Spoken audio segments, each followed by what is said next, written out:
Hey, what's going on? Welcome back to Tenno Grooves. I'm Logan Sama and I'm going to be guiding you once again through an hour of video game music that is important to me. Thanks to Tenno for letting me back on to explore some of my favourite areas of video game music. If you heard the first episode that I did for Tenno, it was a very personal journey throughout the whole history of my experiences with video games. We were looking at completely different eras, different genres, different platforms. This time around it's going to be a little bit more focused in terms of subject matter, but still going through the eras and different platforms, so we experience some of the different technologies that video game sound production and engineering have gone through since the inception of the genre. I am an enormous Nobuo Uematsu fan.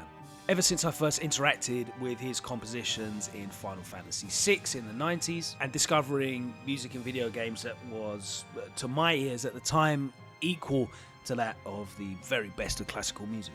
So what I wanted to do was put together an episode that explores the career of Nobuo Uematsu, but in a slightly different way, because we're going to be looking at music that is entirely separate from the Final Fantasy series. There are tons and tons of playlists of Nobuo Uematsu's music for Final Fantasy, ranging from the 80s all the way through to the most recent Final Fantasy VII Rebirth. So I'm going to be looking at some of the games that he's composed soundtracks for outside of the Final Fantasy family. Now most of these are going to be Square produced or published games, and there's going to be some tracks that sound very familiar to you if you are a Final Fantasy fan as well. But hopefully you'll hear some really cool music from a composer that is world-renowned, possibly one of the most famous video game composers of all time. And most importantly, I just hope you enjoy the tracks. Let's get into the first ones. Let's start contemporary, and only a couple months ago, GranBlue Fantasy ReLink was released. This strategy-based RPG as an incredible soundtrack. With most of the composition done by Tsutomu Narita, you can find all 6 discs of this original soundtrack on Spotify right now, but there's plenty of great Uematsu tracks on there, and I'm going to pick a couple to play through right now, starting with Clear Horizons.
You Shall Not Pass Parts 1 and 2 back to back, taken from GranBlue Fantasy ReLink. As I said, you can find all 6 discs of that soundtrack on Spotify right now to listen through, and it's a great soundtrack. In 1996 on the SNES, a side-scrolling shooter in the Front Mission series entitled Gun Hazard was released, and one of the big focal points of this was the all-star lineup of the soundtrack composers. Following the huge success of Final Fantasy VI and Chrono Trigger, it saw Yasunori Mitsuda collaborate once again with Nobuo Uematsu to put together a beautiful soundtrack. And one of the most impressive things is this was all done within the confines of the 16-bit Super Nintendo platform, and you'd be mistaken for thinking some of these were produced in 32-bit because it sounds very reminiscent of what both composers would go on to produce, of course with the release next year of Final Fantasy VII and further on Chrono Cross. So we're going to get straight into it with the main theme and play a couple more tracks after that from the soundtrack, which I particularly enjoy.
You just heard Emotion, and before that Escape, taken from the Front Mission series Gun Hazard, both composed by Nobuo Uematsu. This next one I'm getting on a technicality because whilst in the West it was released under Final Fantasy Legend, Romancing Saga is not technically part of the Final Fantasy series. And Uematsu worked on some of the first releases on the Game Boy. Heartful Tears or Wipe Your Tears is a track that has been repeated and rearranged throughout the history of the Romancing Saga. But this one's the original version from the Game Boy soundtrack because I wanted to show off the width of different production technology that was available at the time.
This next track is taken from Hanjuki Hero VS 3D, and it is very, very familiar if you are a fan of the Final Fantasy VII soundtrack.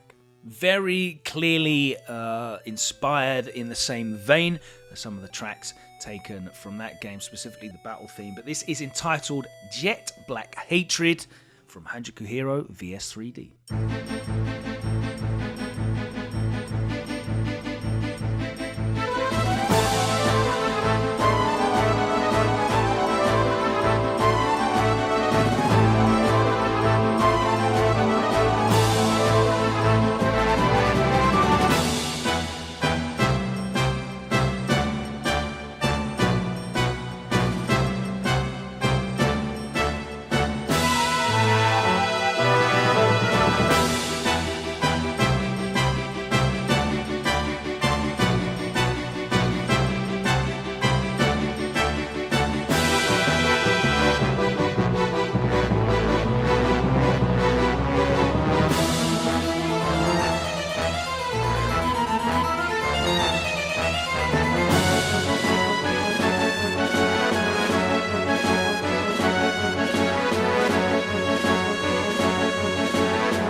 you're listening to previously was Honky Tonky Fantasy, taken from Hanjuki Hero VS 3D.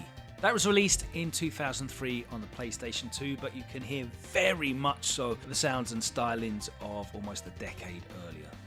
After what is probably the strongest run in the history of video game soundtrack composition, Uematsu chose to leave Square and ended up going freelance, creating the Smile Please studio. At the same time, Hironobu Sakaguchi, writer of the first 5 Final Fantasy titles, also set up his own studio, Mistwalker Studios, and commenced on putting together an all-star roster of creative talent to work on Blue Dragon, his first game to be released on the Xbox 360. Along with Sakaguchi as lead writer and Uematsu as lead composer, legendary artist Akira Toriyama was also the lead when it came to character and monster design. So this was a real all-star who's who of JRPGs. This game was released in 2006 in Japan and unfortunately didn't see a huge amount of success. But the soundtrack is fascinating, so let's run a couple of tracks from that, starting off with the main theme.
That was 3 tracks back to back from the Blue Dragon soundtrack. First off we had the main theme, then followed by Waterside, and the track playing in the background is Giant Mechat. Also coming out of Mistwalker Studio was the much hyped Lost Odyssey that also was released on the Xbox 360 in 2007. Sakaguchi once again was the lead writer, collaborating with Japanese author Kiyoshi Shigematsu. And of course, the music was composed by Nobuo Uematsu. There's some brilliant music on this soundtrack and I definitely recommend going and checking this one out. But the track playing right now is A Mighty Enemy Appears. So let's get into this.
Alright, let's dial it back 20 years to the Family Computer Disk System. Only released in Japan, Nintendo's Famicom Disk System used proprietary floppy disks, and it was meant to add a new high-fidelity sound channel for supporting disk system games. Which is perfect for us because it allows us to explore Crystal Dragon, that was released in 1986, and of course was composed by Nobuo Uematsu.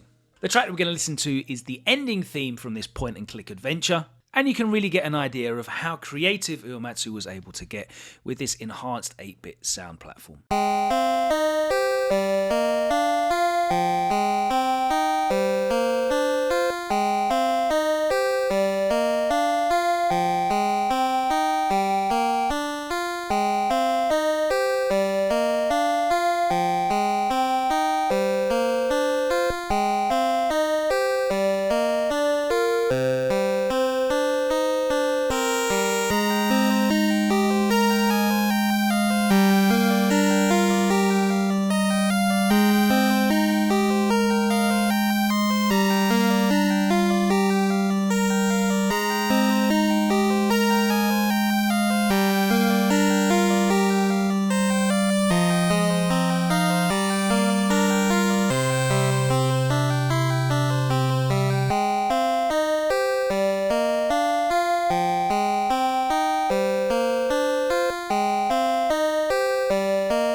In 1987, a struggling Square licensed the rights to make a game based off of the Aliens movie franchise from Activision. Now, this game was planned to also be ported to the Famicom Disk System, but it was cancelled, so it was only available on the MSX. This game came out only 6 months before the very first Final Fantasy, and of course it's got Uematsu's fingerprints all over the soundtrack. So I'm going to play a short medley of some of the stages from this game.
I hope you've been enjoying this journey through some of the lesser known tracks composed by Uematsu, and as we approach the end of the show, we're going to get into some of the more obvious ones. Of course, Uematsu very famously collaborated with Mitsuda on Chrono Trigger towards the end of the game's development for the Super Nintendo, and I would be remiss to not play this memeable classic, Burn Bobonga.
just heard 3 tracks taken from the Chrono Trigger soundtrack that were composed by Nobuo Uematsu: Burn Bobonga, People Who Threw Away the Will to Live, and playing in the background Silent Light. It's about time to close out this episode, so I'm going to leave you with one of the most famous scores composed by Nobuo Uematsu outside of the Final Fantasy series, and it's of course the Super Smash Bros. Brawl main theme. I hope you've enjoyed the show, and of course keep it locked here to the 10-0 network. There's much more to come. And if you enjoyed this show, then check out my previous episode of 10-0 Grooves, where I go through some of the tracks and games that were important to me throughout my long history with video games. But I'm going to leave you with this one, the main theme from Super Smash Bros. Brawl. This has been 10-0 Grooves, and this has been the work of Nobuo Uematsu.